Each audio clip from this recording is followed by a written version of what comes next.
Chapter 847, Slaughter. The swarm had lost its leader. The momentum of its charge had been crushed. The secret weapon of the eyeless abominations had been rendered useless. And most importantly of all, scores of them had already lost their lives. But the nightmare creatures still presented a mortal danger to the cohort. There were still enough of them to bury Sonny and his soldiers under a mountain of flesh, claws, and fangs.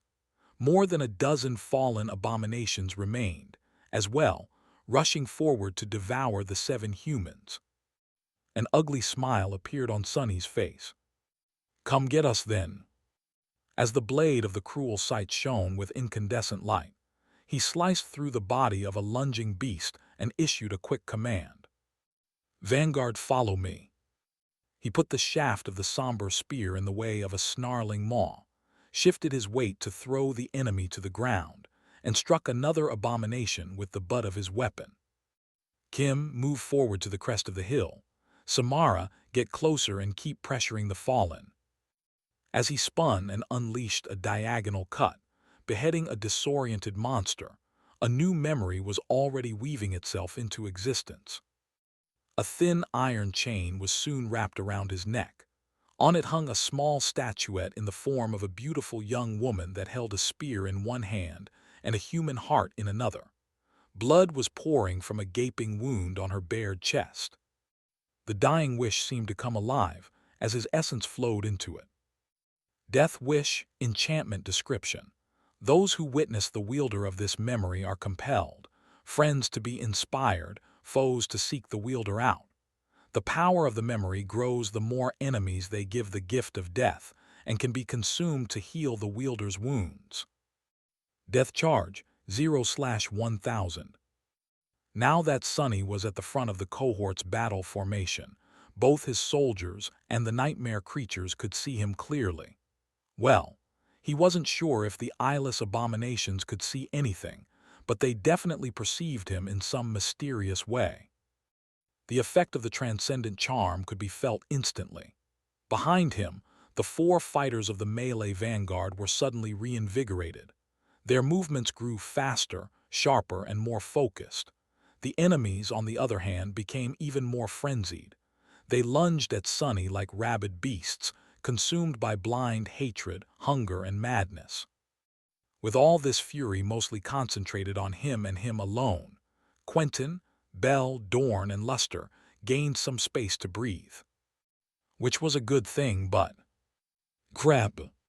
This was the first time Sonny used this particular memory, and he was already starting to regret it a little.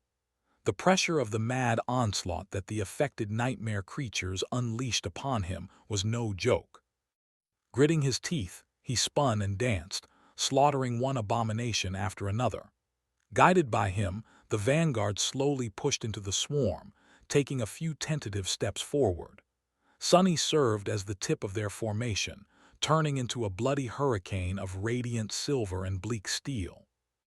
Despite his superior strength and speed, another fighter would have been quickly overpowered by the sheer mass and ferocity of the countless nightmare creatures, then brought down to the ground and either crushed or torn apart. Luckily, Sonny was just too slippery and elusive to be surrounded and piled upon. As 3 shadows wrapped themselves around his body, his agility and swiftness reached superhuman heights. More importantly, when even that wasn't enough, he easily stepped through the shadows to avoid being swarmed by the onslaught of frenzied beasts. Empowered by his incredibly high divine affinity, the undying chain effortlessly withstood stray blows that managed to get past his defenses from time to time. The cruel sight sang, harvesting life after life like the scythe of the Grim Reaper. Behind him, the melee vanguard fought with murderous resolve and swiftly improving cohesion. Not only were they able to provide Sonny with much-needed support and block the enemies from attacking him from the back, each also killed one abomination after another. Bell's sword sliced through bodies as if not meeting any resistance. Dorn's sledgehammer crushed them like a devastating wrecking ball. Quentin's attacks were not as spectacular, but each abomination wounded by him soon stumbled, convulsed, or simply fell down and died. Even Luster was doing his part, either thrusting his halberd forward like a spear, or using its hook to throw the eyeless beasts off balance and make it easier for others to slay them. Samara had abandoned her sniper nest and moved closer to the crest of the hill to dive into the dome of silence created by Sunny. Her new position was not as advantageous, but she still managed to land most of her shots, although not all of them were able to hit the weak spot on the forehead of the fallen abominations, even those that had not dealt the powerful creatures serious wounds. A few eyeless beasts had managed to slip through the defensive line of the melee vanguard back when the swarm first unleashed its sonic attack. They were already hurtling in her direction, with nothing slowing them down. As they did, a hail of bullets suddenly struck the abominations from the side, tearing into their bodies. Kim, who was running up the road, aimed her carbine without ever slowing down and unleashed a rain of charged rounds on the nightmare creatures barreling down on Samara. Reaching the last one, she let go of the weapon and allowed it to hang freely from its sling. The young woman sidestepped the lunge of the rabid monstrosity, then delivered a powerful uppercut with her buckler. As its edge connected with the beast's jaw and jerked the eyeless head up, a slender rapier shot forward, piercing the abomination's neck. A moment later, the beast was dead. Not too long after that, Kim reached the crest, fell on one knee, and took up her carbine once again. Now that the melee vanguard advanced slightly down the road, she had a clear line of fire at the swarm. Firing it in short bursts, the young woman joined the mayhem. Suffocating under the constant flood of frenzied monsters, Sunny grinned. Dorn, don't try to kill every abomination, just push them off the cliff when you can. The fall is unlikely to kill them, but we can easily clean up the stragglers later. Luster, disengage and help Samara regain some essence. The rest, continue doing what you're doing. Slaughter them all. The members of the cohort obliged, echoing his last command with battle cries of their own. Slaughter them. Slaughter them all. Slaughter. And so they did. In the end, the cohort eradicated the swarm of the eyeless nightmare creatures. It was not easy, and there were moments when each of them brushed with death. But eventually, the 7 humans observed the vast killing field with tired expressions, exhausted, but alive. Hundreds of cut, crushed, and torn bodies littered the broken asphalt of the mountain road. Blood flowed down the hill, pooling into crimson puddles at its base. The carcasses of the fallen abominations towered above the corpses of their lesser ilk like mounds of rotten meat. Looking at the ghastly sight, Sunny felt very happy that the army supplied them with actual food. Right now, he was very reluctant to go back to the familiar diet of only eating monster meat. With a sigh, he turned away and glanced at his ragged band of soldiers. Despite the fact that their battle was over, time was still of the essence. Luster, go inform the army command that the road is secured, then bring the rhino to the crest and park it on the slope. The rest of you, rest while you can. Oh, and also, good work. The members of the cohort looked at each other, lively smiles appearing on their tired faces. We did do all right, didn't we? With that, they walked away from the mass of mangled bodies and sprawled on the ground, steam rising from their blood-covered armors into the cold air. Soon, the rhino arrived, its headlights painting a much more morbid picture of the recent battleground. The soldiers rested and recovered their essence. Since no one was seriously injured, Quentin was in no hurry to tend to the wounded. No one stood guard as well, since Sunny's shadows could fulfill that role better than any human. Everything seemed to be peaceful and safe. However, he was not fooled. Down in the valley, the ugly rift in the fabric of reality was still pulsing with eerie darkness, silently calling to Sunny. The gate was still open. Although they had defeated the initial wave of nightmare creatures that had emerged from it, more could arrive at any moment. The first wave was usually the most dangerous, but not always. It ordinarily consisted of the abominations that had been close to the seed of nightmare when it bloomed, but as long as the gate remained open, more monsters could wander through it into the real world. In fact, Sunny suspected that nightmare creatures experienced a call that was very similar to the one that Awakened felt. It drew them from the reaches of the dream realm toward the blooming seed. Those that had been near it arrived first, but many more could eventually come.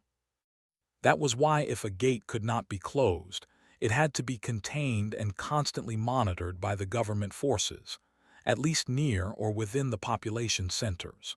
With time, the number of such containment zones grew, stretching the ability of the government to secure them.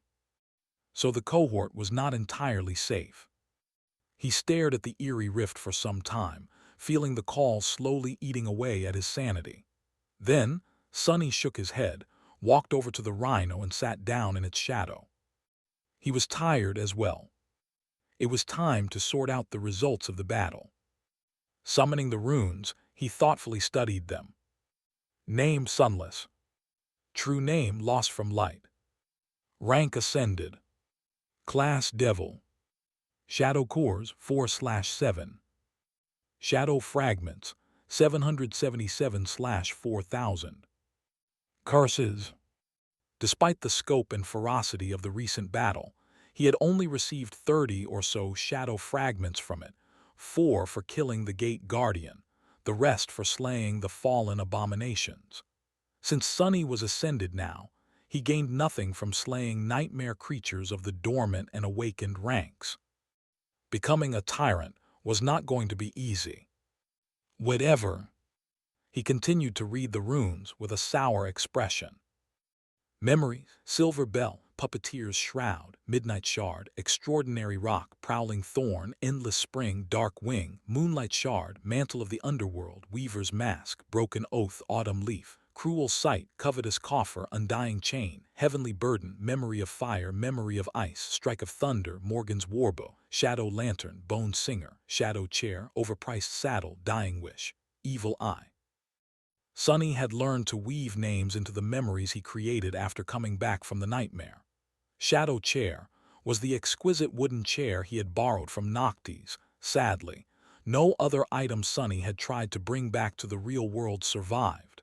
Everything had simply ceased to exist once he returned, to his bitter disappointment. However, the artificial memory remained.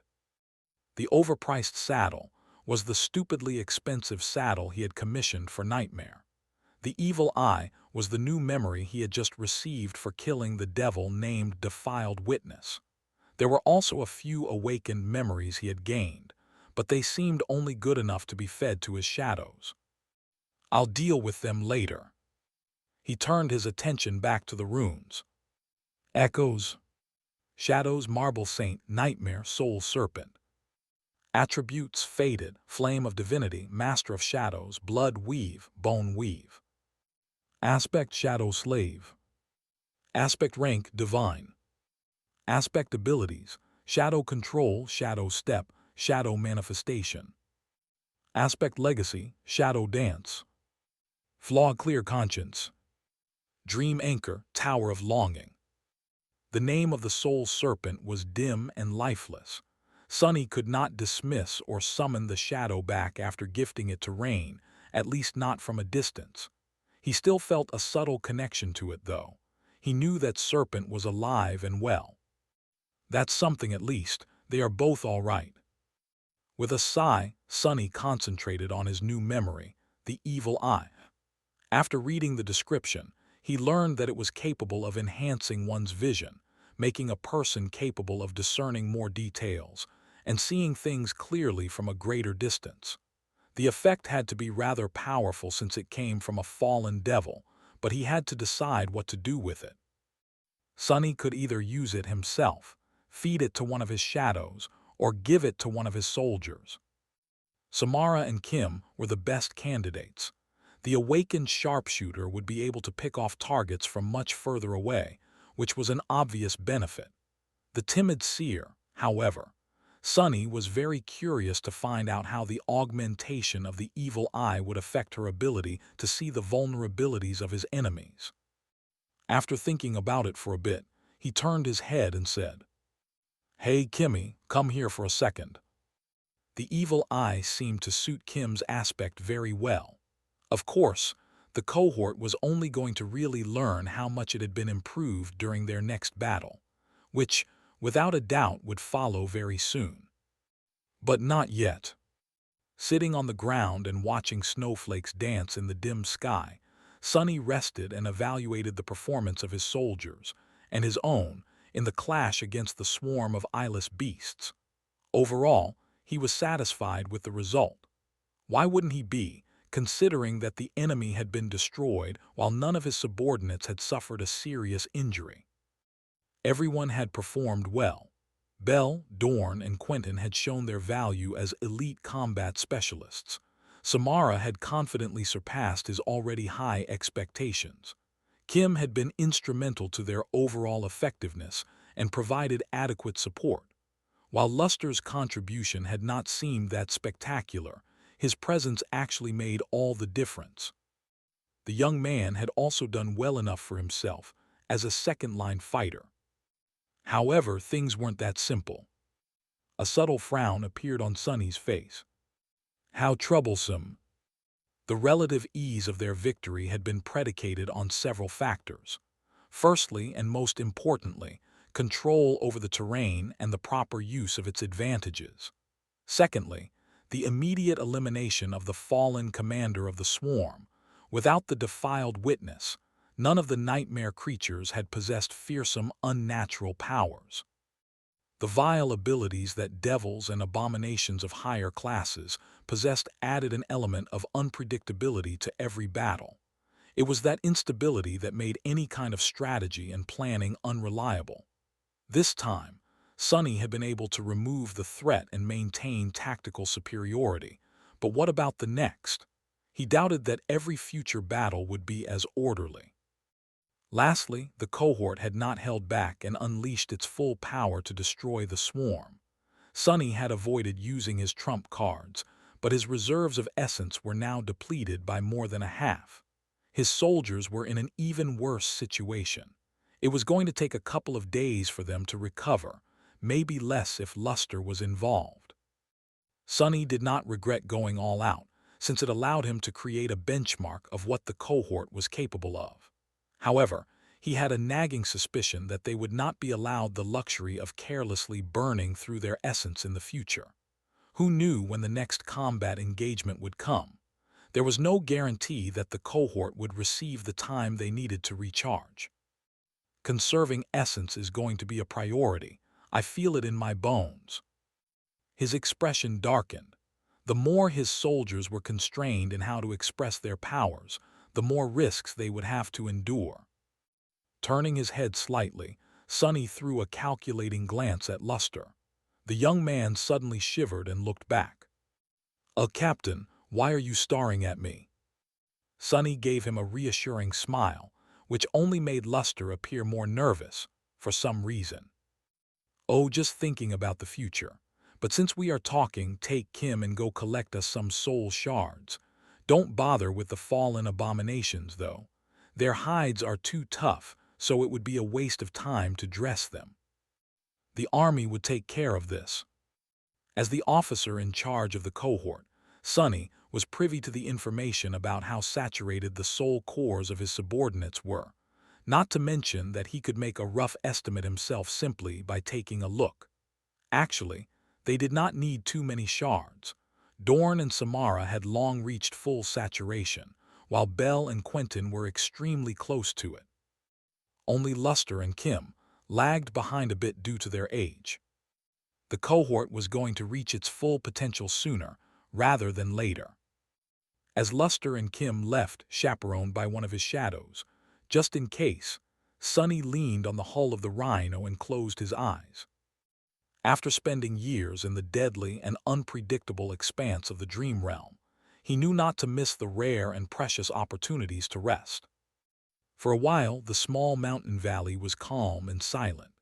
Not too far away, Behind the rugged slopes, the bleakness of the twilight sky was being torn apart by orange flashes of heavy artillery fire.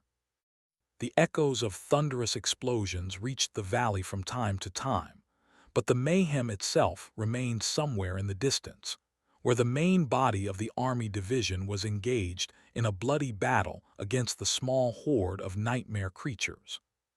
Soon, however, a low rumbling drew closer, and subtle vibrations spread through the surface of the broken road. Opening one eye, Sonny looked down, where a long column of army vehicles was climbing up the slope.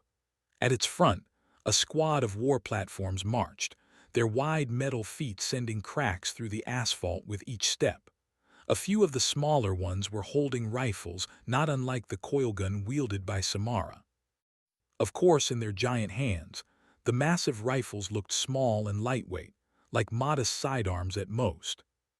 The battalion whose path the cohort had been ordered to secure finally arrived.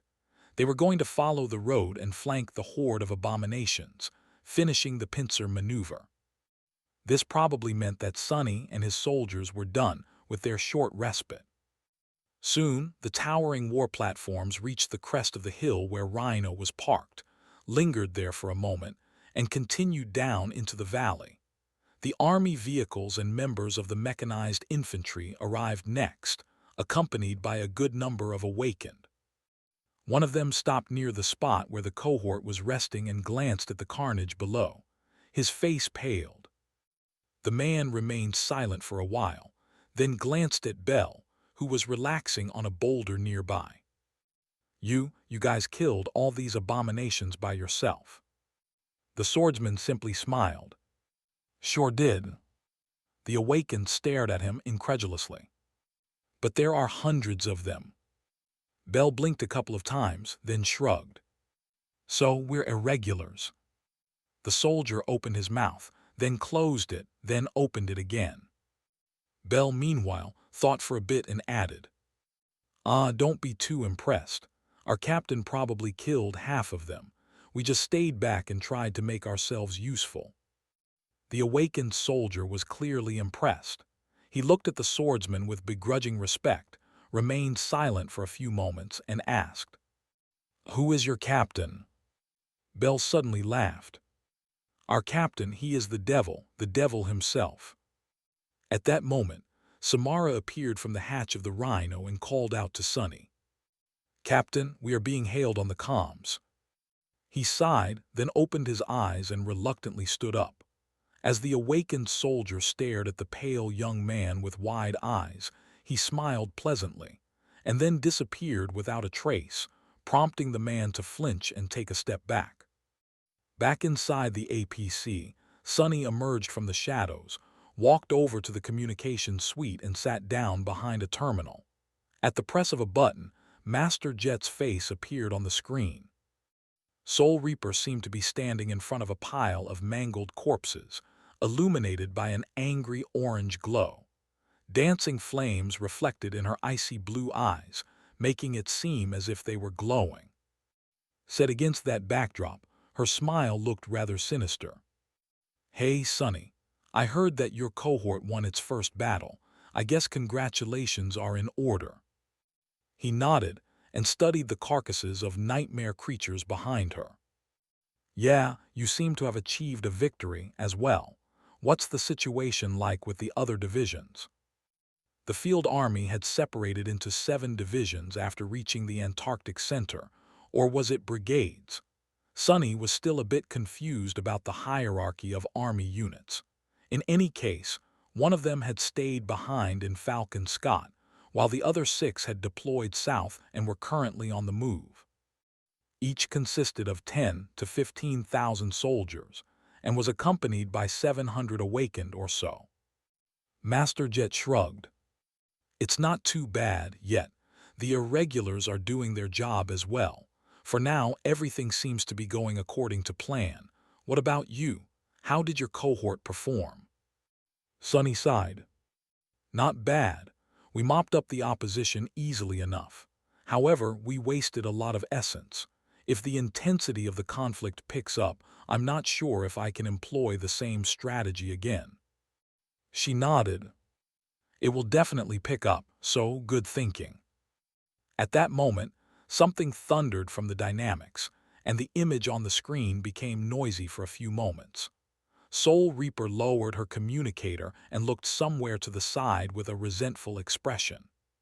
She pursed her lips, then said in a neutral tone, "Anyway, I have to go.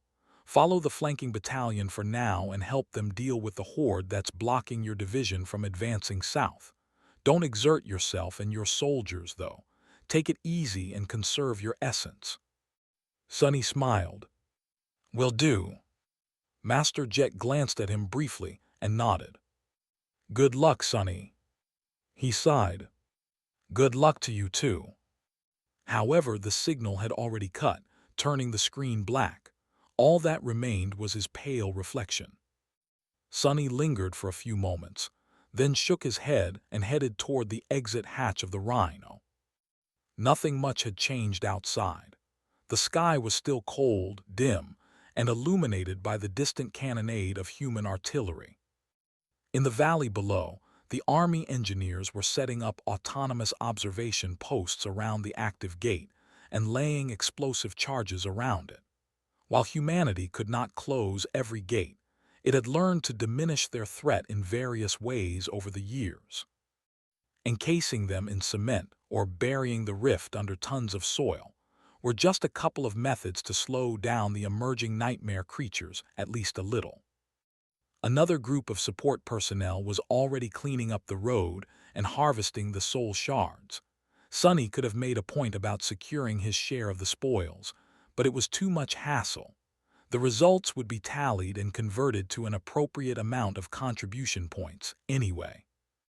Plus, Luster and Kim were already back with their trophies.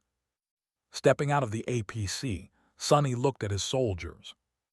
"Gather up." As the cohort assembled around him, he pointed to the glimmering crystals. "Those with unsaturated cores, share the soul shards among yourself and absorb them. We have 10 minutes to get ready to move out. Our next task is to support the assault on the flank of the bunch of abominations making a ruckus on the other side of the mountain. Only dormant abilities and passive enchantments this time, so don't get too rowdy. Once the threat is eliminated, we can get some sleep." Understood. There were no questions. 10 minutes later, the Rhino joined the column of the Army vehicles and rolled forward, in the direction where the flashes of light and the sounds of explosions were coming from.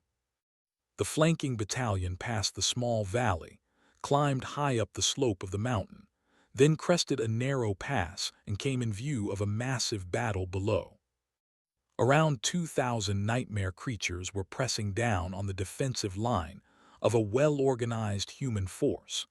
The soldiers were not in a hurry to attack and concentrated on keeping the abominations away from themselves.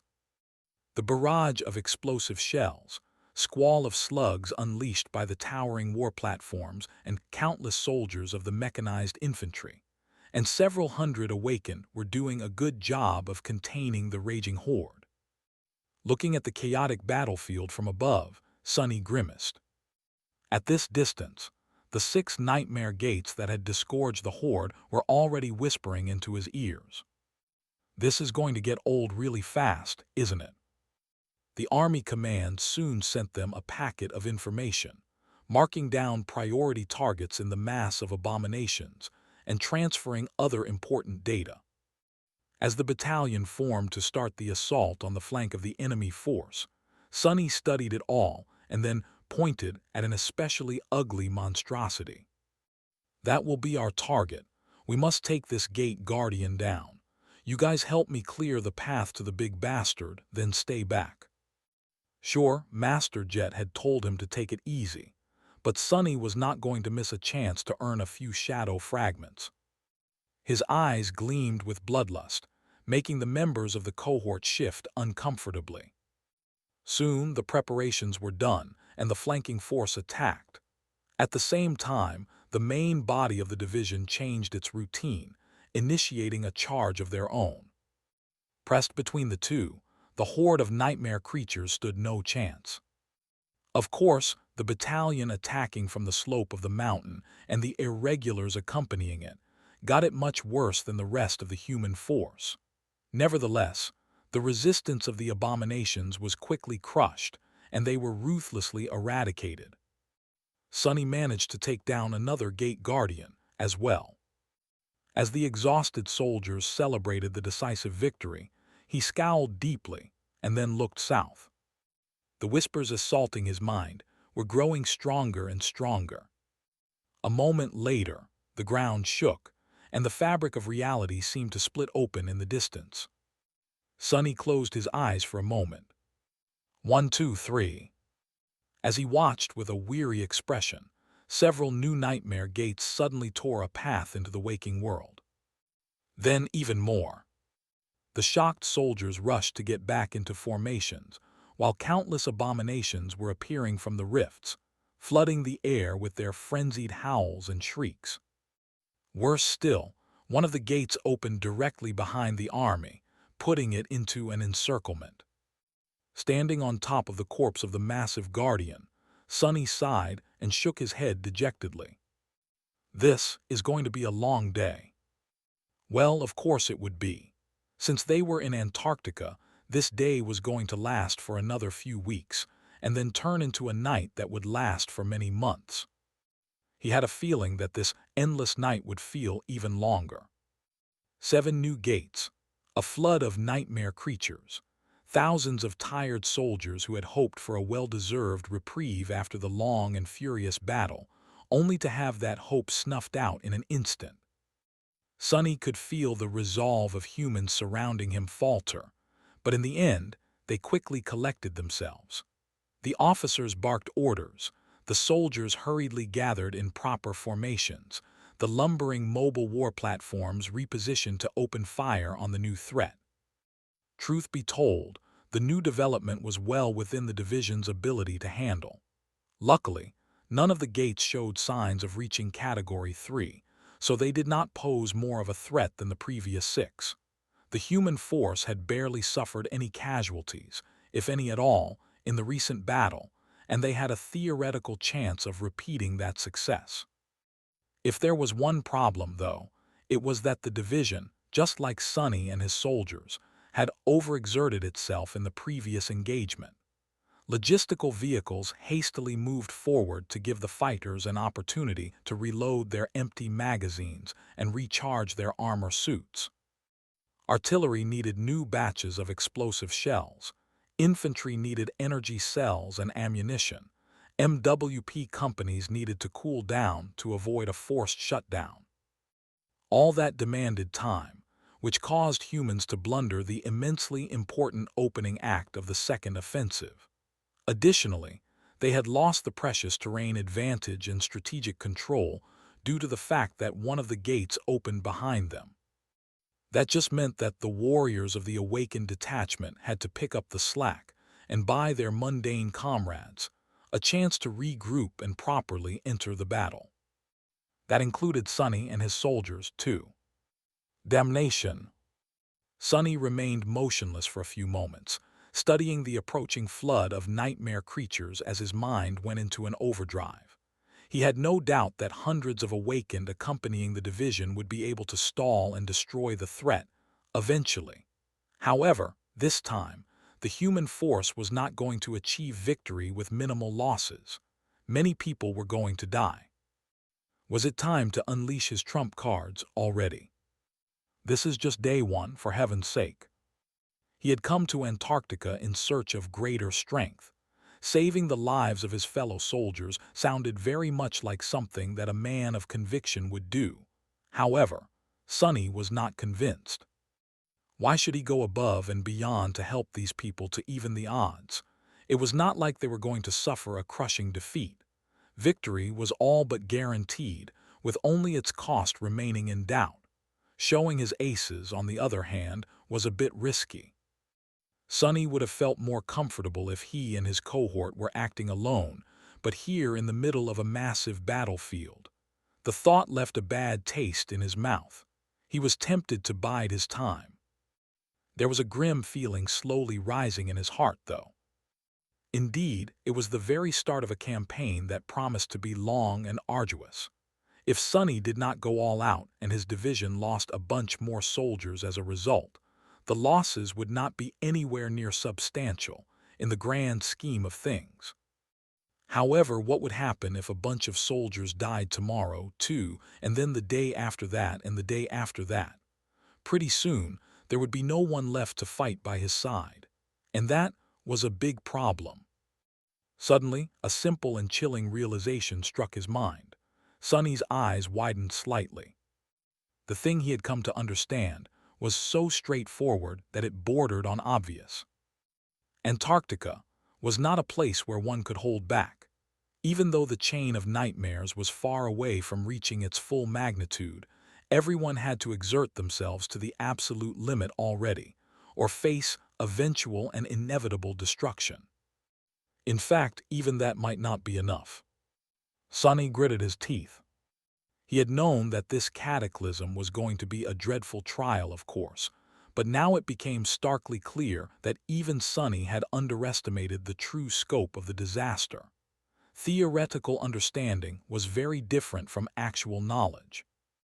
Standing on top of the corpse of a mighty gate guardian, he sighed, and then glanced at his soldiers. That gate over there seems to be bringing our old eyeless friends to the real world. Since we already know how to handle them, it will be our next target.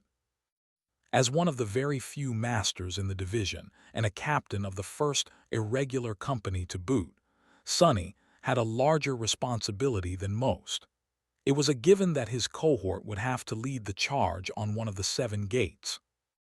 However, he couldn't be in several places at the same time. The gate that had opened behind the human formation, the one that posed the most threat and prevented the division from presenting a united front, thus constraining every soldier on the battlefield, was too far away from his position, and so the irregulars had no hope of reaching it in time. Someone else would have to handle it. Move out, Samara, change position to get a clear line of fire on the designated gate. Kimmy, stay close to Luster and assist him in covering the vanguard's back. Stay alive. Kill them all. Without wasting any more time, the cohort rushed forward to meet the onslaught of frenzied abominations. Hundreds of awakened joined them, creating a buffer between the nightmare creatures and the line of mundane soldiers, buying time for the division to form an effective response. A dozen seconds after they left, however, something moved in the shadow of the massive carcass. Suddenly, a terrifying black steed emerged from it, carrying a fearsome dark rider. The rider observed the battlefield with cold indifference and then sent her destrier into a gallop. Their eyes burned with infernal red flames. Nightmare and Saint were heading away from the approaching abominations, toward the hastily assembled battle formation of human soldiers. A soldier named Ash was not having a great day.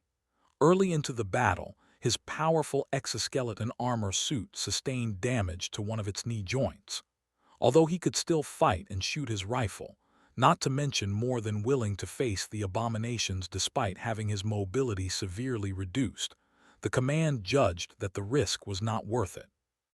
As a result, he had to abandon his fellow infantrymen and retreat to the supply train of the division, where a team of techs tried to repair his suit as fast as possible. Sadly, they weren't fast enough.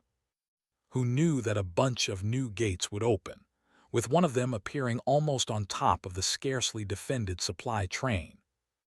While the techs and other non-combatants desperately tried to retreat closer to the main formation, Ash and a small number of soldiers that happened to be nearby had no choice but to face the advancing nightmare creatures alone.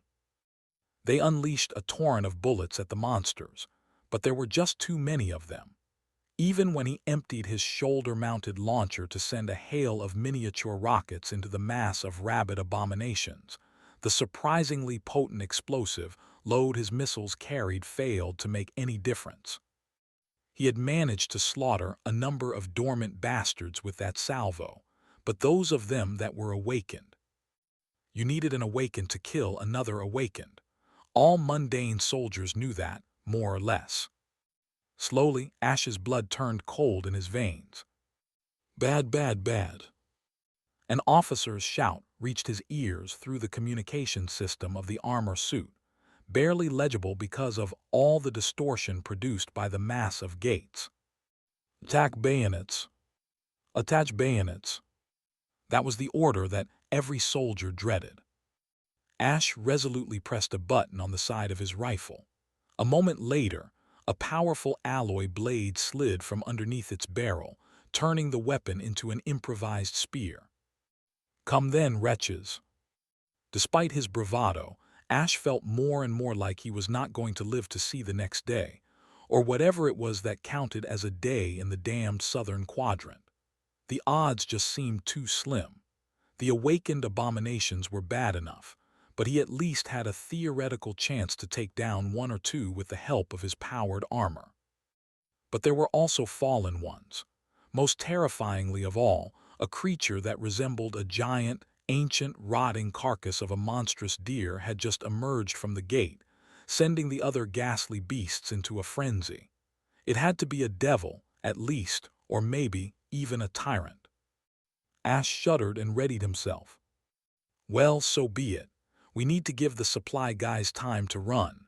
These bastards are going to learn what humans are capable of. Hell, who knows? Maybe reinforcements will arrive in time. In the next moment, the nightmare creatures closed in on the thin line of soldiers, making ranged fire useless. Ash caught a lunging dormant beast on the tip of his bayonet and grunted, feeling his powered armor suit being pushed back. Strong. The mini boosters on the back of the heavy exoskeleton ignited, pushing him forward. Ash sliced through the flesh of the revolting creature, then tried to land a blow on another snarling abomination. Sadly, at that moment, the damaged joint of his armor finally gave out, throwing him off balance. The bayonet slid off the hide of the awakened monster without leaving even a scratch on it. Ash helplessly toppled to the ground. Before he could move, sharp fangs closed on his shoulder, easily crushing the tempered alloy of his armor and the complicated internals of the powered suit. A terrible pain tore through his side. Die, I am going to die. He looked up and stared at the ugly snout of the monster that was going to kill him, his eyes wide. And then, the monster's head exploded into bloody chunks. Ash blinked as a visage out of a nightmare flashed past him. It was a black horse carrying a human rider that wore an intricate onyx armor. At least, the rider looked like a human. Or a demon, perhaps. It was the black steed's hoof that had crushed the nightmare creature's head. Without ever slowing down, the demonic knight continued forward, killing numerous abominations in passing. Suddenly, the pressure on the mundane soldiers reduced. The dark rider and her nightmarish steed flew through the mass of rabid creatures, slaughtering one after another. The sword. The knight wielded a strange weapon. The sword she held was made out of black stone and broken. Its edge, however, was still sharp. As Ash struggled to stand up, the demonic knight tore through the onslaught of nightmare creatures, getting closer and closer to the monstrous deer. At some point, the rider gracefully jumped off the black steed's back, soaring high into the air and landing right in front of the charging guardian.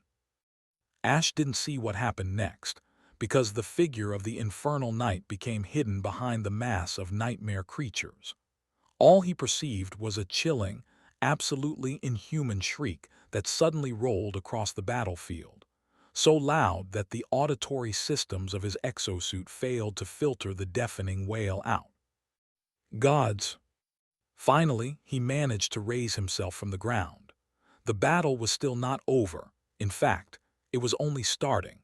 Even though Ash would have to struggle to do anything with only one functioning leg and a torn shoulder that reduced the range of motion of his right arm, he was determined to do his part. Raising his rifle once again, he glanced forward and saw the dreadful black horse rampaging among the nightmare creatures.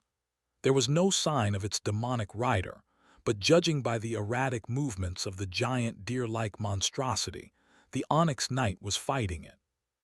Who is crazy enough to attack that horror alone? But the mysterious warrior did not just attack the terrifying Gate Guardian. Ash froze for a moment. Wait, did he know she did that demon actually? The rotting body of the ghastly deer suddenly swayed, and then toppled. Another shriek pierced Ash's ears, and then the mass of nightmare creatures seemed to lose most of its coordination. The Gate Guardian was dead. Ash couldn't believe his luck. And as if fortune truly smiled on him today, not too long after the fearsome abomination fell, reinforcements arrived from behind, forging an impregnable defense line to stop the enemy's advance. Ash fired the last of his bullets, then stumbled away and retreated. This time, he was sent to the field hospital instead of a repair vehicle, to have his body tended to instead of his powered suit. There, wincing as his torn shoulder was hastily mended together, Ash frowned. Wait, that armor, that demonic aura, the cold indifference and dark charisma. His eyes suddenly widened. The battle still raged on, but Ash was utterly preoccupied by something else. Was I saved by Mongrel? This time, Sonny chose to dive into the melee from the very first moment of the battle. His bow was a fearsome tool to slay powerful targets from a distance, but now that the situation had come to a full-fledged frontal assault, restraining the horde of lesser nightmare creatures was more important. After all, they were only less than when compared to utterly terrifying abominations. Each was still a deadly threat. Plus, using the Death Dealer enchantment again was out of question. Not to mention that the value of the Dying Wish was vastly increased, considering that he was leading a good 100 of Awakened, instead of a single cohort right now. Any ally who could see Sonny clash with the monsters would feel inspired to fight with renewed zeal and resolve.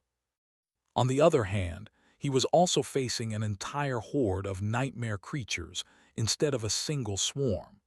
That meant that the Dying Wish would make him the target of hundreds of frenzied abominations. Its power had also increased due to the fact that he had already killed dozens of enemies affected by the Death Wish enchantment in the previous 2 battles. Oh well, he would just have to manage somehow. Sonny had already decided to go all out, but now, for the first time in a long time, he suddenly felt a dire lack of powerful tools at his disposal. He had always prided himself on how formidable and versatile his arsenal of memories was, but it seemed to have fallen behind the kinds of threats Sonny was facing these days. He didn't even have anything to arm Saint with. To his shame, her broken stone sword was deadlier than any melee weapon he possessed, except for the cruel sight. As a part of an ascended demon, the stone blade carried the power of an ascended weapon as well. Sadly, unlike taciturn Shadow herself, the sword had not shown any sign of being able to repair itself. Yet, Sonny was clad in the undying chain, wielded the cruel sight, and harnessed the power of the Dying Wish. He was also augmented by 2 of his shadows. Saint only had the broken oath, which she could not use recklessly while riding Nightmare. The Black Courser and his rider were empowered by 1 shadow each. Other than that, there was not much Sonny could employ to change the odds in his favor. Damn it, I really need more memories. What of the tools he did have, though? Kimmy, what do you see? His soldiers were his tools, too. Considering that the last powerful memory Sonny had found went to Kim, he hoped to get some results. There were just a dozen seconds left before they clashed with the enemy. The young woman lingered for a moment, and then said something that ignited a small flame in Sonny's heart. I see. These beasts are vulnerable to sonic attacks. That.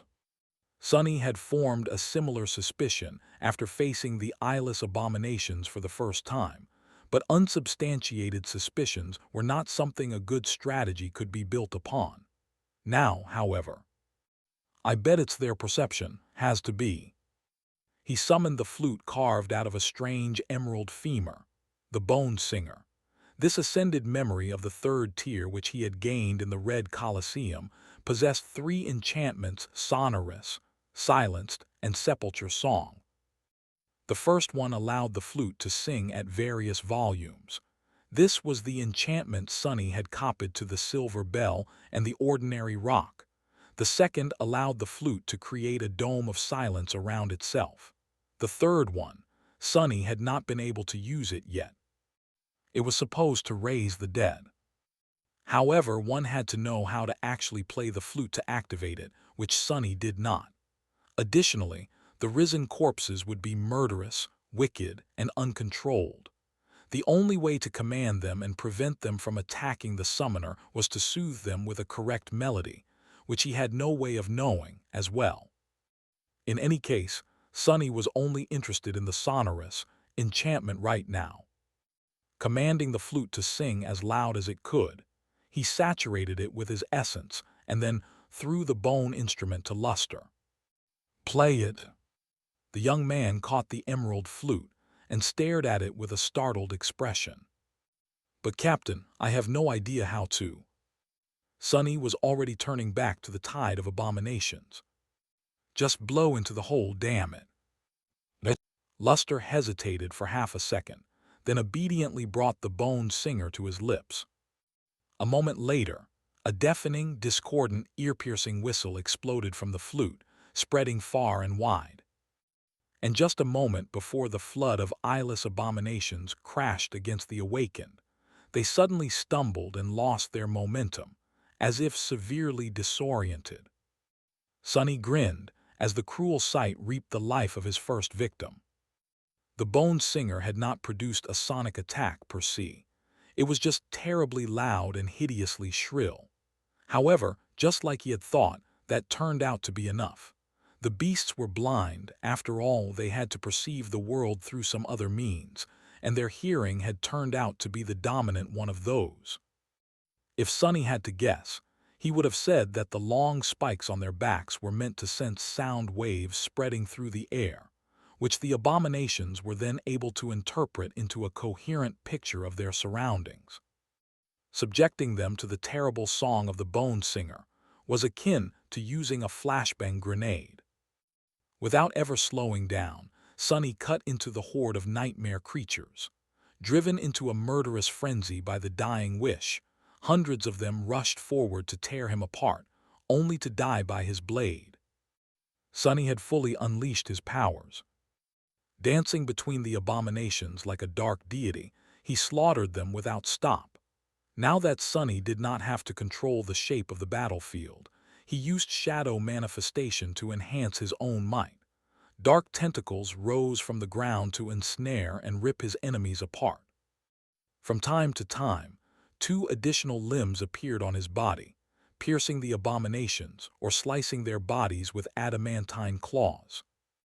The cruel sight shrieked like a banshee every time it cut the air. Over the years, Sunny had been subjected to all kinds of attacks and tortures.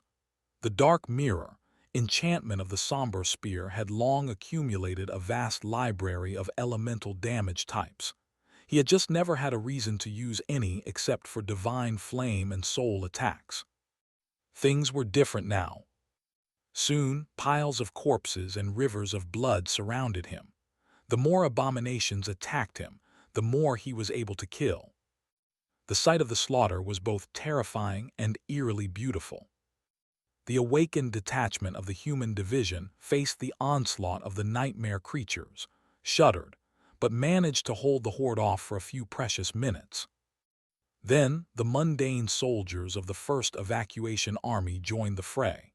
Supported by the destructive might of their high-tech armaments, the awakened changed their tactic and went on the offensive. Sunny led one of the charges. With his cohorts serving as the tip of the spear, almost 100 warriors cut deep into the horde and moved to where the gate guardian was hiding. It was another fallen devil, similar to the one Sunny had killed a few hours before. This one, however, seemed slightly smaller and yet more powerful. It was a female. "Stay back." As the distance to the dreadful abomination grew shorter, Sonny commanded his soldiers to keep away and dove through the shadows, appearing near the gate guardian. Once again, the creature's eyelids trembled, as if about to open. Somehow, he knew that he would be in terrible danger if he ever looked into those eyes. Trusting his intuition, Sonny closed his own and dashed forward while relying entirely on shadow sense. A small lantern hanging from his belt suddenly came to life, and a flood of darkness shrouded everything around. In the embrace of shadows, Sonny suddenly felt a mortifying chill assault his senses. The defiled witness was looking at him. A moment later, a bright flash tore the darkness apart. Imbued with divine flame, the blade of the cruel sight drew a line across the abomination's neck, beheading it. As the decapitated corpse fell to its knees, the bestial head flew away, enveloped in white flames. Not long after that, the battle was finally over. What a day! Sonny tiredly dragged his body back to the rhino, wincing in disgust at all the bodies littering the ground. Why did nightmare creatures have to be so ugly? Why do you prefer to be surrounded by pretty corpses? That would probably be even worse. War was ugly, and maybe, just maybe, it was actually a redeeming quality. His soldiers followed him just as exhausted. No one was seriously wounded, which was the best result Sonny could have hoped for. However, they were in no mood to speak. Other fighters of the First Army, however, felt differently. A buzz of voices surrounded them. The division was in the process of regrouping after the unexpectedly strenuous confrontation with not one, but two entire hordes of abominations. The logistics of the whole process were pure hell, which was only made worse by the strong interference produced by the gates. The gates in the immediate area around the human force, separated merely by a few kilometers each, there were now 14 of them. 7 had opened at some point in the past, and 7 more opened simultaneously just a few hours ago. The idea of something like that happening would have seemed preposterous before, but with the chain of nightmares descending upon the southern quadrant, nothing was impossible anymore. Sonny shook his head. At least he collected plenty of fragments today, as well as earning himself some reputation. Anyone who had seen him fight had to be impressed. And why wouldn't they be? Sonny had personally slain 3 gate guardians today. There was one problem, though. As he walked through the battlefield, he couldn't help but overhear bits and pieces of various conversations. Damn, these irregulars are no joke. Have you seen their captain? The man is a demon. I heard. No, I saw him tear the head off a fallen devil's body with his bare hands. Wait, really? Although now that I look at him, it's easy to believe. That giant guy with a sledgehammer, right? No, you idiot. The pale kid, you know, the one who looks like a haunted vintage doll. Man who cares about some captain, haven't you heard? Heard what? That gate behind us, do you know who cleared it? It was Mongrel, Lord Mongrel himself. No way, he's in Antarctica. Sonny blinked. And what? The more he listened to what the soldiers were talking about, the more he heard the damned nickname. Mongrel, Mongrel, Mongrel. Are they all insane? Sure, Saint's armor looked somewhat similar to the mantle of the underworld, but everything else was different. Firstly, and most importantly, she was clearly a woman while he was obviously a man. Secondly, his shadow wore her closed helmet instead of Weaver's mask. Who could mistake one for another? After thinking about it for a bit, however, Sonny came to a disturbing conclusion. He knew what Weaver's mask could do and why he wore it. People, however, did not. To them, the fearsome mask was just another memory, so it was perfectly natural that Mongrel would don a helmet instead of it before going into battle. Additionally, he doubted that anyone had gotten a good look at Saint. She was moving incredibly fast while galloping to the rear of the human formation, and then dove into a mass of nightmare creatures without ever slowing down. Whatever recording remained had to be of terrible quality, considering the disrupting effect of the gates. And speaking of recordings, as soon as they reached the Rhino, Sonny connected his communicator to the vehicle's powerful communications suite and accessed the network. Almost immediately, the sensational titles of several recent articles attracted his attention. A humble hero, after eschewing the allure of fame and avoiding the limelight for almost 2 years, renowned swordsman Mongrel appears in Antarctica to save 15,000 soldiers from certain doom. Guardian angel of humanity, true to his word, Lord Mongrel, who once proclaimed that he was just a human, courageously puts his life at risk to protect the human race. Exclusive footage of Lord Mongrel vanquishing a fallen tyrant. Lord Mongrel confirmed to be a lady. Sonny silently covered his face with a hand. Gods, that was fast. The government propaganda machine must have decided that Lord Mongrel, whoever he might be, was a good tool to prop up the current recruitment efforts. A somewhat hot celebrity appearing on the battlefield was a good tool to inspire more people to enlist. His face turned a little bitter. I killed 3 whole gate guardians, damn it. 3. Saint only killed 1, and even then it was with the help of Nightmare. Why is no one speaking about me? Even the soldiers of his division seemed to have completely forgotten about Sonny's contributions once the news of Mongrel appearing during the battle spread. Not that Sonny wanted to be recognized for anything. In fact, he vastly preferred being a complete unknown. But still, with a sigh, he looked up the recordings uploaded to the network. Just as he had expected, the quality was terrible. Saint looked like a blurry black silhouette with no definable features. What little the government allowed to be shown did not paint a clear picture of her clash against the nightmare creatures. It just looked like a mess of movement accompanied by a litany of bestial howls. However, that only added fuel to the collective imagination of people who had watched the video.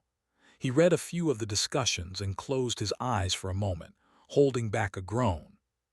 What is this crap? From what people were saying, it seemed as if Mongrel single-handedly eradicated several thousands of nightmare creatures, while actual soldiers helplessly stood back and applauded. Suddenly, Sonny let out a small laugh. Before unleashing Saint, he had been worried that people would connect the dots and realize that he was Mongrel. Reality, however, turned out to be the exact opposite. Thousands of humans had witnessed him fight at the front of the formation, while at the same time, thousands more had seen someone who they mistakenly assumed to be Mongrel fight at the back. The two couldn't possibly be the same. The action that could have potentially revealed his secret had become a perfect alibi instead. Sonny sighed and then shook his head in bewilderment. Well, that's something, I guess. There were a lot of things to do before the division resumed its march.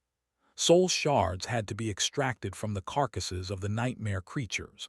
The carcasses themselves had to be piled into mounds to clear the way for the vehicles. Usually, each would have been dressed to harvest useful materials. The hides and bones of the abominations were a precious resource, especially that of the fallen ones. However, no one had time to properly process the remains of the fearsome horde, so the corpses were simply discarded by the side of the road, doused in incendiary liquid, and burned. The transports and artillery vehicles, damaged war platforms, and powered suits of mechanized infantry had to be checked and repaired. Spent ammunition had to be replaced, wounded had to be healed. Soldiers, both mundane and awakened, needed time to rest and recover. Aboard the Rhino, members of the cohort slept in shifts. 3 entered the dream realm while the other 3 remained on guard. As soon as the first shift returned, the second shift took their place inside the sleeping pod. Sonny remained awake, meditating silently at the back of the vehicle. In the morning, the division had to perform one final task. In a solemn silence, the bodies of the fallen soldiers, about 100 or so, were covered by pristine white flags. The general in command of the division gave a short speech and then lowered his head. After that, several war platforms towering above him activated powerful flamethrowers attached to their mechanical arms, unleashing long streams of furious fire to consume the bodies. In the harsh conditions of the Antarctic campaign, the First Army could not give its fallen a better burial. Even if the division could spare time to dig graves in the frozen soil, the risk of a stray nightmare creature disturbing them in the future was too high. And with so many living people waiting for their turn to board the evacuation ships, sacrificing precious space to send the bodies back home was a luxury that no one could afford. Looking at the funeral pyre in silence, Sonny couldn't help but fall into a somber mood. Although the ritual itself was beautiful and dignified, in truth, the soldiers who had sacrificed their lives were treated not much different from the nightmare creatures that had killed them. In the end, both were consumed by flames. For some reason, the image of countless candles burning in front of the academy gates appeared in his mind. With a sigh, Sonny turned away and spoke to his subordinates. "Let's go." At least the losses weren't too terrible. If Saint had not struck down the guardian of the northernmost gate so swiftly, things could have been much worse. Soon the division moved forward. All that was left behind was a landscape decimated by the battle, with snow and ash mixing as they swirled in the air. Sonny remained at the back of the rhino with a contemplative expression on his face. Soon, however, he was distracted from his thoughts by an incoming communication. Master Jet's alabaster face appeared on the screen. "Sonny, I have a new mission for you." The field army dispatched to the Antarctic Center had a straightforward objective: turn a small number of cities into impregnable strongholds, relocate all human population of the region to these strongholds, and then entrench themselves for as long as it was going to take to evacuate everyone. At some point, reinforcements were supposed to arrive and make the task of withstanding the siege of nightmare creatures easier. Before that happened, however, the First Army had to complete the most perilous stage of the operation alone. Siege capitals had to be built, evacuation corridors had to be established, and millions of people had to be moved through them in a timely fashion. All of that demanded the human forces to be split into numerous smaller detachments, which posed a significant risk. Additionally, there were too many moving parts to this plan, and each of them could fail and end in disaster. Right now, the division Sonny was assigned to was swiftly moving toward a large city that was going to become an entrenched stronghold. In the process, they were also laying the groundwork to establish transportation connections to smaller settlements, either by bolstering the existing civilian infrastructure or creating their own. After yesterday's battle, there seemed to be no serious obstacles in the division's path. Some of the other divisions, however, were not faring that well.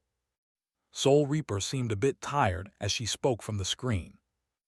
"A bit of a problem. There is a Category 3 gate blocking their way, guarded by a powerful corrupted creature. From the initial observation, it is at least a devil, however, it could also be a tyrant. Winter can't handle it alone.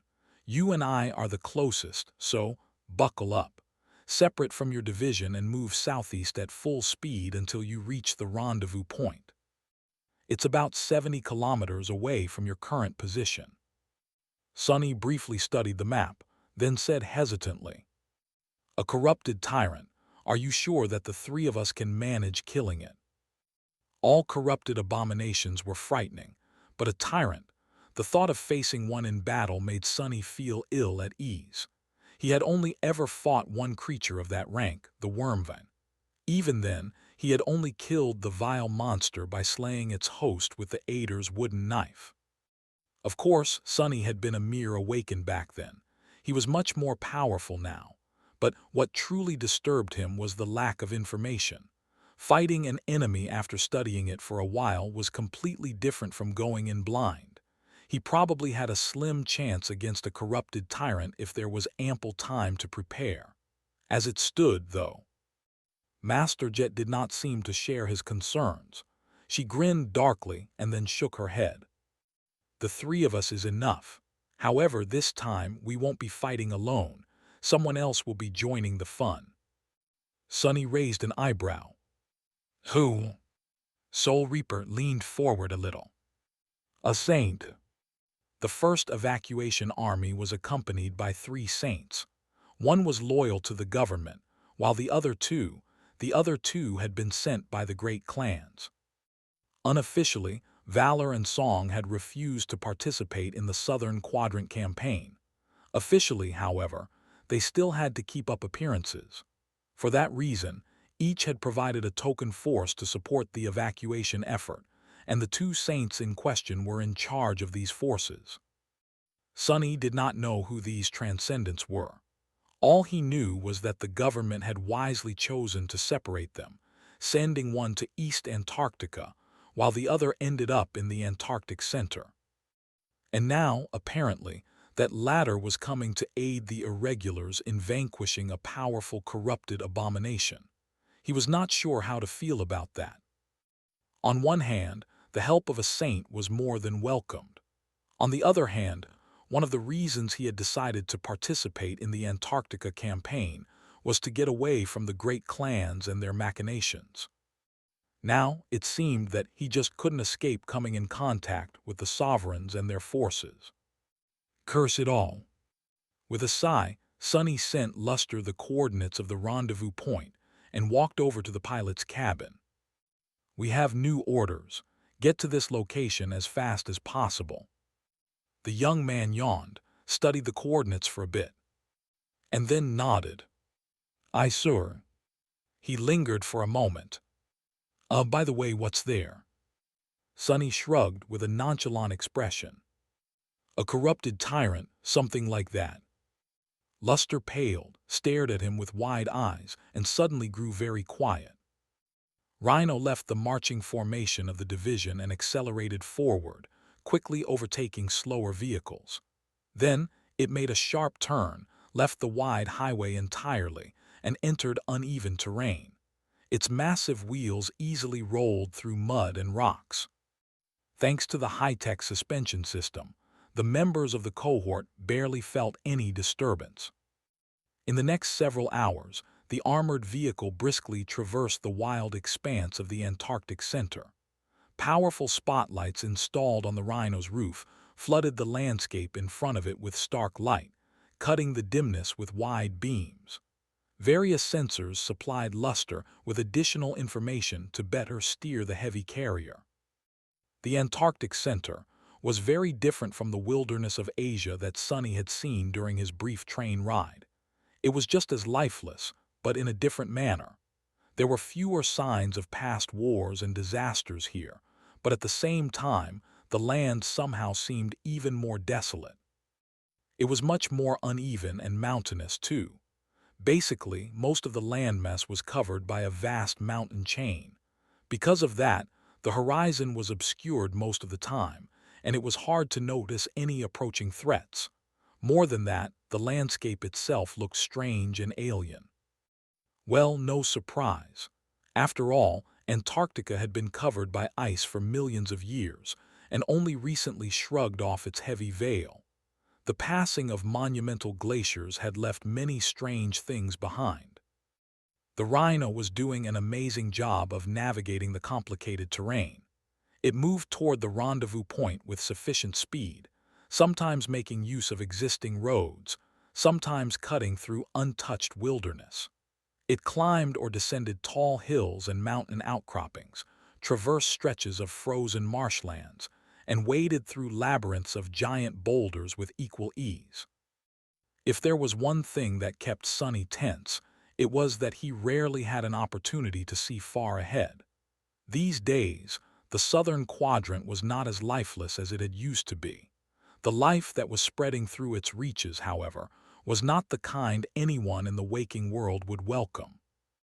Eventually, he sighed and climbed on the Rhino's roof through one of the upper hatches.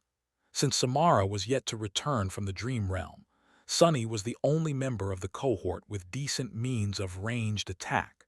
Using the open lid of the hatch to shield himself from the cold winds, Sonny summoned Morgan's warbow and peered into the dimness that surrounded the moving vehicle. In the next few hours, he had to use his bow 3 times. Several stray abominations wandered into the rhino's path, only to be slain by a swift black arrow before having the chance to approach it. Luckily, none of them turned out to be too powerful or laid a dangerous ambush. For now, by noon, which of course looked the same as morning, evening, and night, the rhino reached the ruins of a small outpost where 2 similar carriers were parked in the shadow of a broken wall. A handful of people could be seen gathered around a fire, having a cozy meal. As Luster stopped the vehicle, Sonny jumped off the roof and walked toward the fire. Orange light gleamed, reflecting from the bleak metal of his armor. "What are you guys drinking?" The members of Queens and Soul Reapers cohort looked at him with wistful expressions. "That, just hot water, sir. The cargo capacity of our carriers is limited, so we couldn't bring anything better." He shook his head, then summoned the covetous coffer. As the large chest manifested itself into reality and opened its toothy maw, Sonny thrust his hand inside, and then threw a can of instant coffee and an expensive chocolate bar to the startled awakened. "Oh, sir, thank you, sir." The bunch of irregulars did not look like people who were about to fight a corrupted abomination of a high class. They seemed relaxed and nonchalant about the whole ordeal, and paid more attention to the can of coffee than to a menacing mountain that loomed above them. The Category 3 gate was situated on its peak. As the grateful awakened brewed coffee for themselves and Sonny's soldiers, who emerged from the rhino and joined them, he looked around and noticed Master Jet and Winter. The 2 were standing some distance away, discussing something between themselves in low voices. He headed toward them and caught the tail end of their conversation. "Is definitely a woman, hot as hell too. I am telling you, idiot, I saw that mongrel guy myself once. He's definitely a man. Everyone knows that you're blind in both eyes when it comes to these things, Reaper. I mean, remember the time when that handsome saint tried to hit on you?" "What are you talking about? He was just hopping to cooperate with us to claim a new citadel." "Damn, you are hopeless, you know that, all men." At that moment, Sonny approached them, glanced at Master Jet, and then cleared his throat. Winter stared at him for a moment. "See, case in point. What is that supposed to mean?" As Sonny pondered what she alluded to, Master Jet smiled and waved at him. "Ah, Sonny, you're just on time. The saint should be arriving any moment now, too." He couldn't help but frown. "Who exactly is?" At that moment, a vaguely familiar feeling suddenly overwhelmed him. Sonny sensed a massive shadow covering the ruined outpost, and then heard a sound that resembled the rustle of 1,000 wings. Suddenly, a 4th figure was standing among them. Sonny blinked, momentarily lost for words. Saint Tyrus, what are you doing here?" In front of him stood none other than Sky Tide of the White Feather Clan. The woman standing in front of Sonny was tall and slender, with long hair that fell down in a gentle cascade of pale gold. Her posture was perfectly straight, and her cold face was dazzlingly beautiful. Sky Tide was wearing a suit of light steel armor, with pauldrons and greaves decorated with stylized feathers. The gaze of her stern amber eyes was piercing and heavy, while her strange vertical pupils resembled that of a bird of prey. Snowflakes swirled and danced in the air, as if trying to get closer to her. Sonny was rather startled to see the familiar transcendent. "Saint Tyrus, what are you doing here?" Sky Tide glanced at him. "Master Sunless, it is good to see you again. I am glad to find you in good health. As for why I am here, isn't it obvious? I have come to hunt the beast." He shifted awkwardly. "No, I meant why are you here in Antarctica?" She stared at him expressionlessly. "White Feather Clan has been tasked with supporting the evacuation effort in the southern quadrant. Oh! Suddenly, a few things clicked into place. Back when Sky Tide had killed Saint Cormac to protect Sunny and Cassie, she told them that she would be punished by the great clan Valor. She had also told them that they would not dare to penalize her too severely. It seemed that having the chained isles taken away was not enough of a punishment for the willful saint. Valor had to make a gesture by sending a token force to Antarctica, and so, the White Feather clan had drawn the short straw. It seemed that they had lost their idyllic domain and were banished to the cold reaches of the war-torn continent, at least for the time being. Looking around, Sunny suppressed a sad sigh. The dark and inhospitable land surrounding them was a far cry from the empyrean beauty of the sanctuary of Noctis. He felt a bit guilty about the whole thing. Sky Tide did not seem to mind, though, or at least hid her displeasure perfectly. Master Jet, meanwhile, looked at them with curiosity. "Ah, I have forgotten that the two of you know each other. In any case, we are grateful for your assistance, Saint Tyrus." Sky Tide simply nodded. Soon, the gaze of her striking amber eyes drifted to the tall mountain looming above the ruined outpost. "What do we know about the enemy?" Soul Reaper shook her head slightly. "Not much." Then she smiled and looked at the youngest member of the group. "Yet, Sunny, do your thing." "Do your thing, do your thing. What kind of request is that?" As Sunny grumbled silently, his shadows nimbly scaled the slopes of the mountain. By now, the range of shadow control had exceeded a dozen kilometers, so it was not impossible for them to reach the peak. There was hardly anyone better suited to spy on the corrupted abomination. However, Sunny grimaced as the call of the nightmare assaulted his mind. Now that he was observing a Category 3 gate, its subtle influence grew much stronger and harder to ignore. There was a wide crack that had almost split the peak of the mountain in two. The dark rift of the gate pulsed inside the cavernous schism, and there was stone debris littering the immediate area around it. Many shards had rolled down the steep slopes, while a few giant boulders had even reached all the way down. Smashing large parts of the outpost, the irregulars were currently hiding in and decimating the road that led to it. Strangely, he did not notice the nightmare creatures immediately. It was only after the creepy shadow, true to its name, crept closer that a sudden shiver ran through his body. Sunny noticed hundreds of shapes resting between the rocks. The abominations were easy to miss because their carapaces were as white as the snow covering the top of the mountain and had a texture that resembled rock. They looked like giant insects that were as large as adult humans. Some of them were awakened, some were fallen, and a few larger ones were even corrupted. None of them could compare to the enormous abomination hiding in the shadow of the shattered peak, however. With its smooth, milky white chitin and unmoving black eyes, the jade creature resembled an oversized, appalling, monstrous beetle. It was easily 3 times the size of the rhino, with 6 mighty legs and terrifying mandibles that seemed powerful enough to crush heavily armored war platforms. Looking at the motionless abomination, Sunny suddenly felt an eerie sense of foreboding. He glanced at Saint Tyrus, Master Jet, and Winter with a dark expression. "It's a tyrant, all right.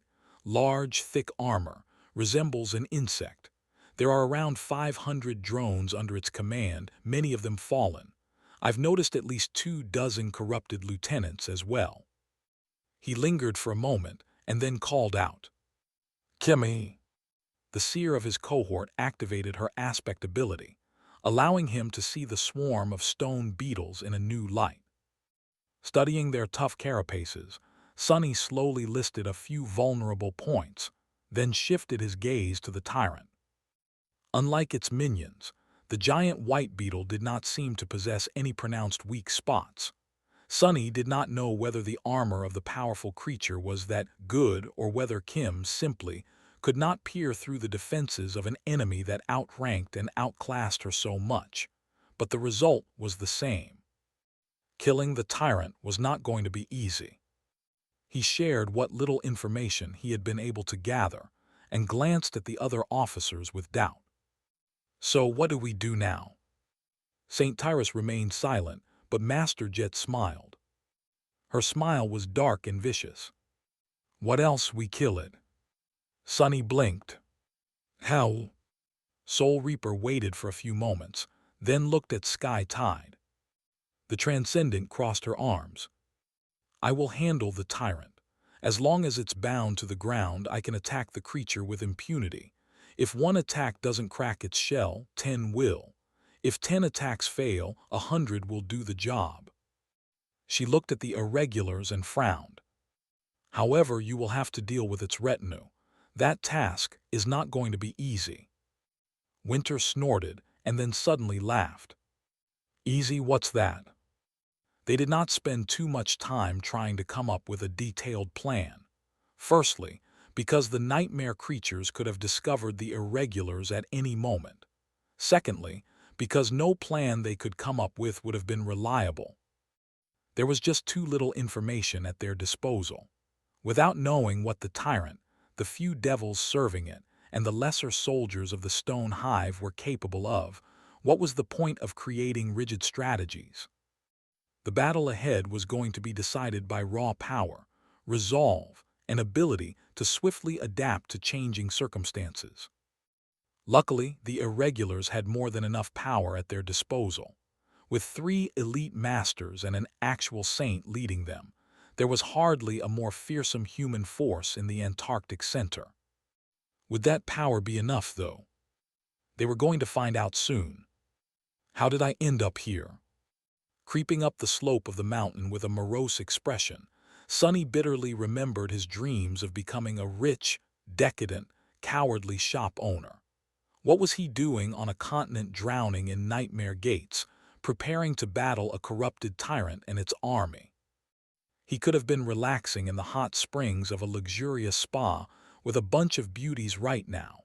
That was what rich people did, right? Instead, Sonny hid behind a tall boulder, shivered in the cold, and glanced at the handful of people pressing against rocks around him. Sure, there were plenty of beauties among them as well. But it wasn't the same. It couldn't be more different, really. Damn. There was still a good stretch of the mountain slope remaining until the peak.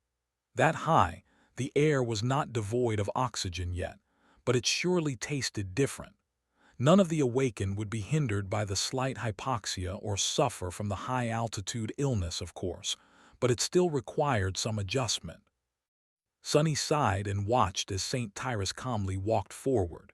A swarm of sparks surrounded her hand and then coalesced into a long javelin. At the same time, Winter summoned a strange silver bow and 2 arrows. She knocked one on the string of the bow and waited. A shadow hiding at the peak of the mountain watched as one of the hideous insects wandered to the edge of a protruding rock outcropping and froze, its long antennae twitching in the wind. Sunny frowned. I think we're noticed." Before he could warn anyone, however, Sky Tide took one last step, raised her javelin, and silently threw it into the dark sky. Her throw caused the snow around St. Tyrus to be cleared away by the gale of crushing wind. The rocks beneath her feet cracked. In the next moment, a thunderous roar of a sonic boom rolled across the mountains as the javelin accelerated toward the peak with terrifying speed. It streaked across the sky like a radiant star, and then collided against the tyrant's carapace with devastating force. The milky white chitin did not shatter, though. The javelin shattered instead. As St. Tyrus tilted her head a little, Winter shot an arrow almost straight up. It flew into the sky and then exploded with brilliant radiance, flooding the gloomy slope with bright light. Illuminated by it, the nightmare creatures hiding behind the rocks moved. They ran forward with surprising agility and then jumped, twisting their bodies into tight spheres. Hundreds of these spheres then rolled down, approaching the hiding irregulars with terrible speed. Sonny felt his heart growing heavy. Because of how similar the carapaces of the stone hive soldiers were to actual rock, it seemed as if the mountain itself was falling on them. And that wasn't all. The tyrant moved forward and opened its maw, disgorging a cloud of darkness from it. The cloud flowed down like an avalanche of volcanic ash, swallowing the figures of rolling drones as it overtook them. Bad. Sonny did not know what the black avalanche consisted of, but his intuition was screaming that inhaling, or even being touched by the black ash, was deadly to humans. At that moment, Sky Tide suddenly disappeared, and a massive shape shot forward from their formation. A giant bird of prey with white feathers and talons forged of lustrous steel appeared above the mountain, gaining speed as it flew into the sky. Her body was wreathed in a radiant mantle of dancing lightning bolts.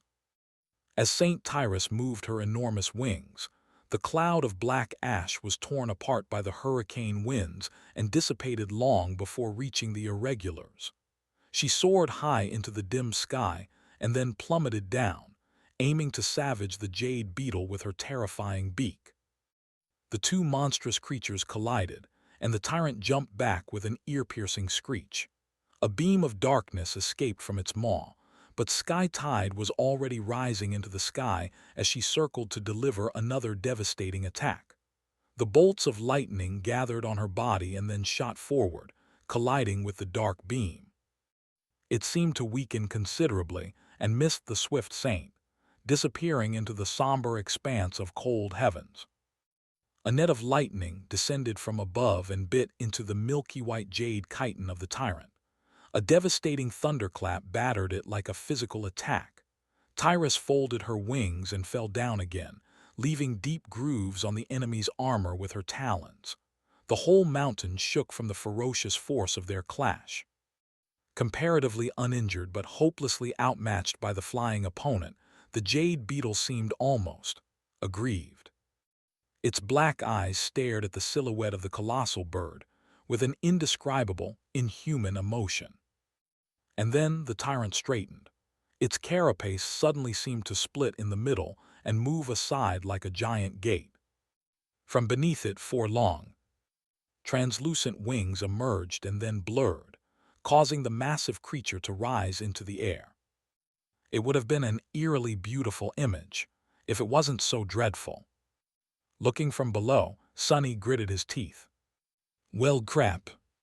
The corrupted tyrant and Sky Tide were of the same rank, but there was an abyss of 4 entire classes separating them. Nevertheless, Saint Tyrus had been confident in her ability of defeating the perverse creature. As long as it was bound to the ground, that was what she had told them. Watching the giant insect spread its 4 translucent wings and soar into the somber sky, both grotesque and eerily beautiful at the same time, Sonny froze for a moment. Then he looked back down. Nothing ever went according to plan. That was just the reality of things, and the irregulars had been prepared to face unforeseen circumstances from the very start. Saint Tyrus was going to have to manage, somehow, on her own. The rest of them had their own trial to face. He couldn't spare attention to the titanic battle happening above. Hundreds of nightmare creatures were bearing down upon the 3 cohorts of irregulars like an avalanche. Contracted into balls of white chitin, the soldiers of the stone hive were rolling down the mountain slope with tremendous speed, all their vulnerable spots safely protected. Their advance could be easily seen in the light of winter's radiant arrow. Among them were awakened, fallen, and even corrupted abominations, beasts, monsters, demons, and even devils. The air this close to the summit of the mountain was cold and thin, and unlike the previous battle, humans held an unfavorable position below the enemy. Worse still, Sonny had yet to recover from yesterday's exertion. He had barely half of his essence left. Saint and Nightmare were mending themselves in the dark flames of his soul after the clash with the powerful Gate Guardian. Things weren't looking good. Whatever, more fragments for me. As he thought that, Winter sent a second arrow into the sky. It disappeared into the darkness, and then seemed to explode into 1,000 brilliant shards. Her aspect was a strange one. From what Sunny knew, it combined some sort of powerful combat augmentation with an affinity to revelation. Winter was both a warrior and a seer. As a result, she never missed. That was not an exaggeration, just a frightening and bizarre fact.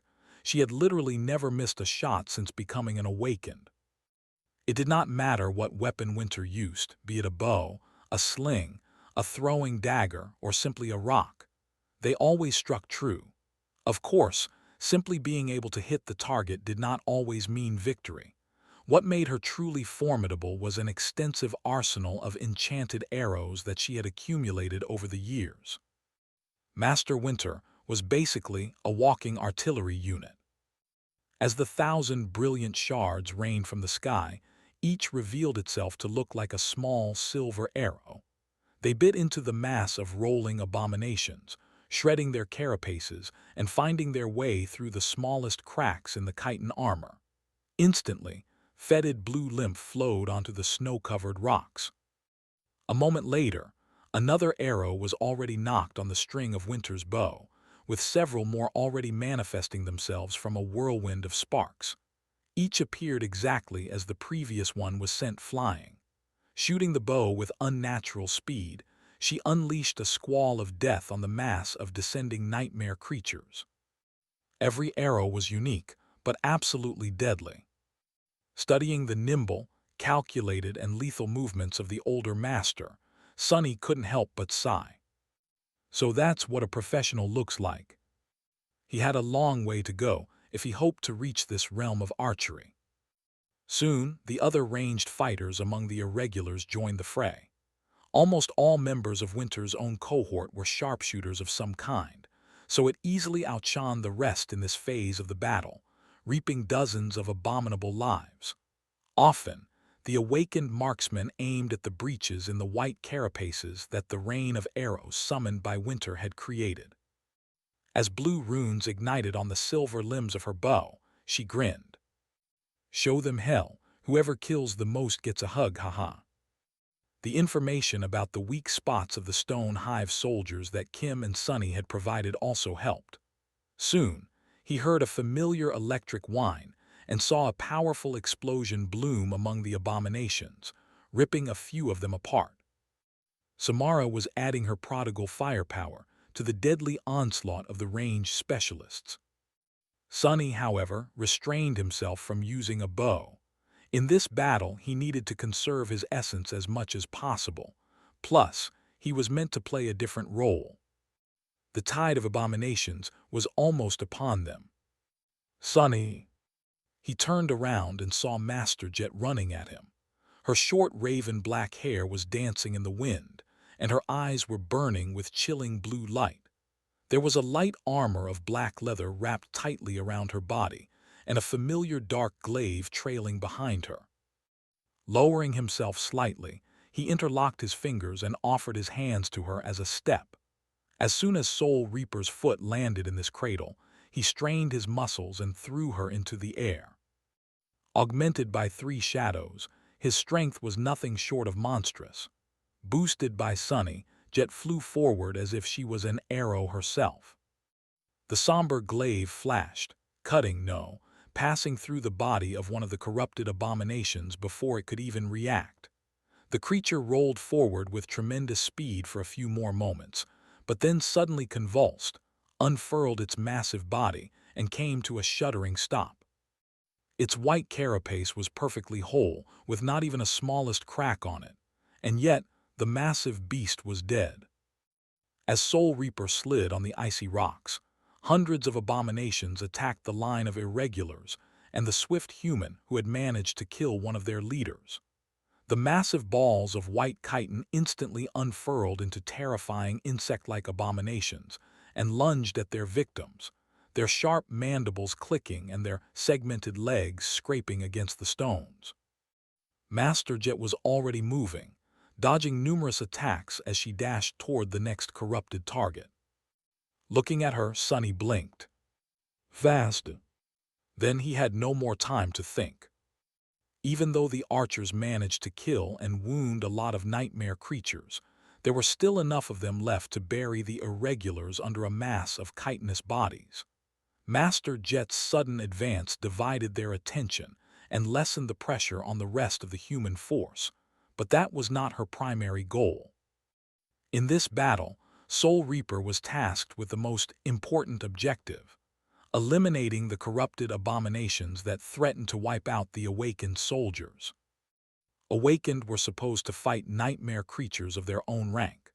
Facing a fallen abomination was usually a recipe for disaster, and only a small amount of human warriors could be confident in defeating an overbearing foe like that. Killing a creature of a higher rank was a rare enough accomplishment that it could substantially change one's reputation. Still, it was not impossible. Sunny himself, as well as every other survivor of the Forgotten Shore, had slain plenty of beings that they had no business fighting. That was what made them so abnormal. In the terrible crucible of the Forgotten Shore, only the strongest of the strongest survived. Of course, there were plenty of equal talents among the rest of the awakened, and the elites chosen to become irregulars were among them. But they stood no chance against the corrupted. The power gap of 2 ranks was just too insurmountable. In the rarest of circumstances, a victory could still be possible, but usually, awakened would not even be able to leave a scratch on the bodies of these monsters.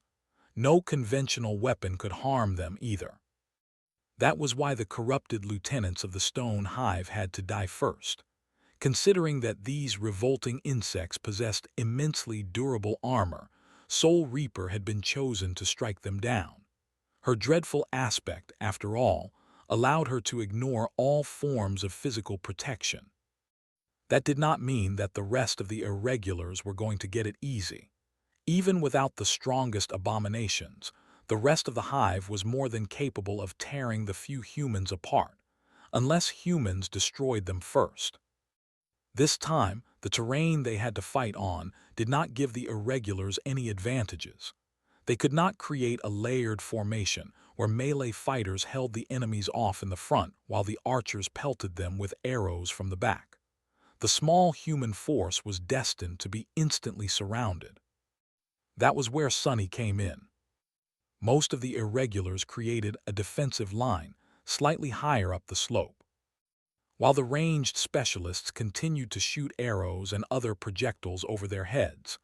Their line bent like a crescent moon so that the abominations could not attack them from the sides. He alone stood behind the formation, holding the cruel sight and breathing deeply. Sunny's task was simple: to not let even a single nightmare creature attack the human force from the back. Let's go.